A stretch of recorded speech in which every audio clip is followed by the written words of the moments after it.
멍탐정 김탐구 7화. 오늘은 아주 특별한 한 아이의 이야기를 들려드리겠습니다. 지금은 모두가 멍탐정이라고 부르는 아이. 사건만 생기면 베이지색 탐정 코트를 휘날리며 나타나고 작은 단서 하나도 놓치지 않는 아이. 그러나 언제나 마지막 결론은 엉뚱한 곳으로 향하는 아이. 바로 김탐구입니다. 그런데 여러분은 궁금하지 않으셨나요? 김탐구는 대체 언제부터 멍탐정이 되었을까요? 이 이야기는 김탐구가 지금보다 훨씬 어렸던 시절로 거슬러 올라갑니다. 김탐구가 7살이던 어느 여름날이었습니다.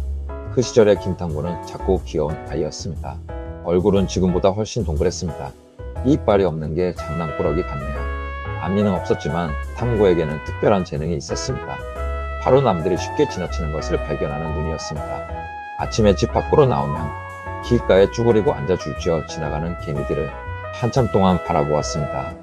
동네 아이들은 그런 김탐구를 조금 이상하게 생각했습니다.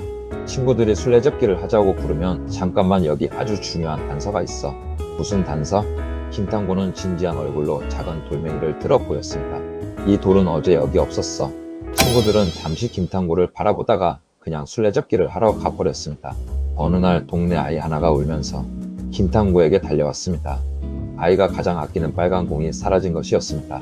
잠깐 어디서 본 친구가 옆에 있네요. 고민형은 김탐구와 어렸을 적 친구였나 보네요.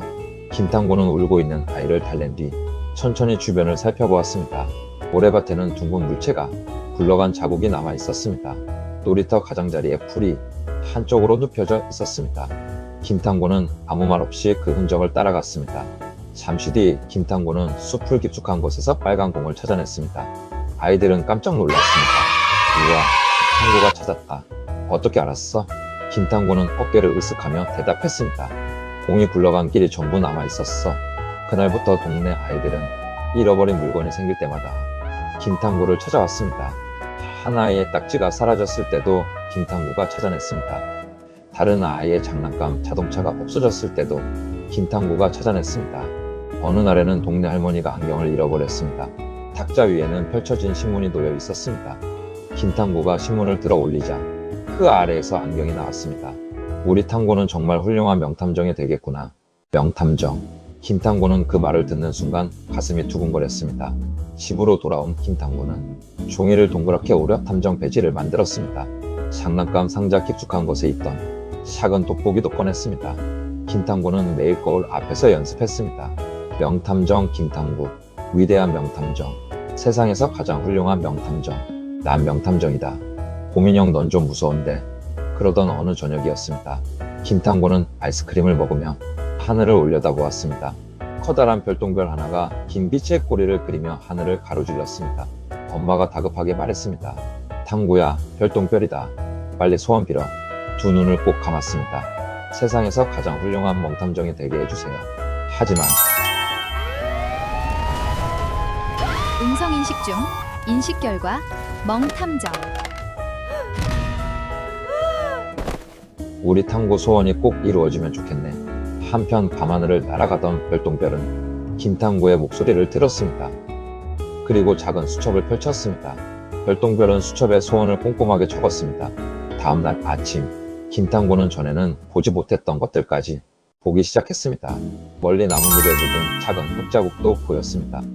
떨어진 실밥도 발견했습니다. 누군가 방금 지나간 자리와 오래전에 지나간 자리도 구분할 수 있었습니다. 바로 그날 첫 번째 사건이 벌어졌습니다. 동네 아이 하나가 가장 아끼는 장난감 로봇을 잃어버렸습니다. 김탐구는 자신있게 앞으로 나섰습니다. 걱정하지 마. 명탐정 김탐구가 해결해 줄게. 벤치 아래에는 과자 부스러기가 떨어져 있었습니다. 근처 흙바닥에는 작은 팔자국이 찍혀 있었습니다. 아이들은 감탄했습니다. 우와, 역시 탐구야. 이제 범인이 누군지만 찾으면 돼. 김탐구는 눈을 가늘게 뜨고 과자 부스러기, 작은 발자국, 그리고 놀이터 한쪽에서 낮잠을 자고 있는 강아지. 범인은 바로 저 강아지야. 아이들이 깜짝 놀랐습니다. 강아지도 잠에서 깨어 김탐구를 멀뚱멀뚱 바라보았습니다. 아이 엄마가 창문을 열고 소리쳤습니다. 로봇 여기 식탁 위에 있는데? 아이들은 조용히 김탐구를 바라보았습니다. 김탐구도 조용히 강아지를 바라보았습니다. 강아지는 범인이 아니었지만 아주 수상했어. 며칠 뒤에는 화분 사건이 벌어졌습니다. 김탐구는 흙 위에 남은 고양이 발자국을 발견했습니다. 담장에는 회색 털도 붙어 있었습니다. 근처 생선 가게 앞에서는 고양이 한 마리가 김탕구를 바라보고 있었습니다. 김탕구는 확신에 찬 목소리로 말했습니다. 범인은 저 고양이입니다. 그때 바람이 세게 불었습니다. 이 옆에 있던 빈 화분 하나가 흔들리더니 그대로 넘어졌습니다.